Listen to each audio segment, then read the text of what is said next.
ultimately, Panem makes it really hard to do that, to be successful and to look after your family in a kind of war-torn world and be a good person.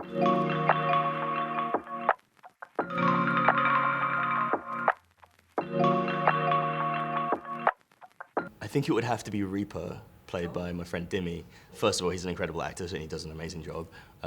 But I just think he's like a strong, honourable tribute, and you know, when fans see the film, they'll see what I mean.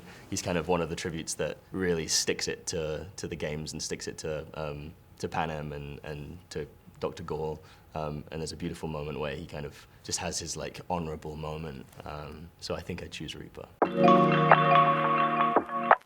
I think initially a little bit intimidated. Yeah, I think anyone would in my position, but very quickly, that got replaced with confidence because Francis was kind enough to give me confidence and put his confidence in me to take on this role and make it my own and make it fresh and take on choreo from like a new angle and a new lens. And I think that's what fans hopefully will be excited to see is a different choreo, or at least an earlier choreo than the one that they already know.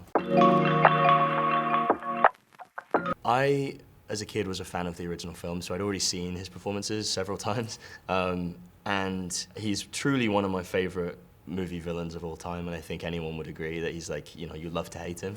And his performance is so specific and nuanced and so him.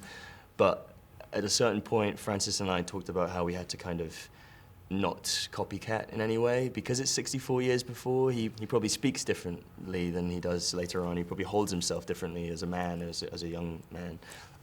And so there was a freedom in that, in the 64-year gap. There was freedom creatively to make him my own. Oh, I loved him. I mean, yeah, he's it's probably bad to say, but he's one of my favorite characters, not because of the character, but because of how Donald played him. But I think also there's a lot of Easter eggs in this movie. There's a lot of characters that are related to other characters 64 years later. So I think the fans are going to find that very fulfilling when they hear a familiar name. Like one of the characters is Arachne Crane, who is related to Seneca Crane in the original movies. So yeah, there's all these kind of like ancestral like connections that you see in the movie, so that's exciting.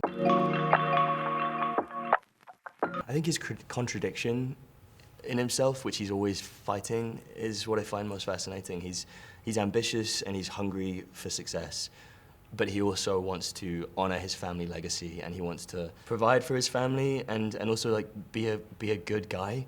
But ultimately, Panem makes it really hard to do that, to be successful and to look after your family in a kind of war-torn world and be a good person.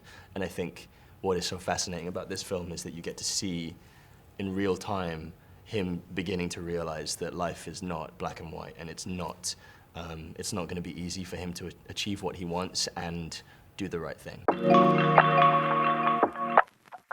Yeah, I mean, the franchise is obviously a big one, so I'm excited to see what comes of it, but I think I'm just trying to pick good roles. I'm looking for complex, interesting roles. I wouldn't rule anything out, but I think for now it's just like, you know, I like to do something different from the last thing I did.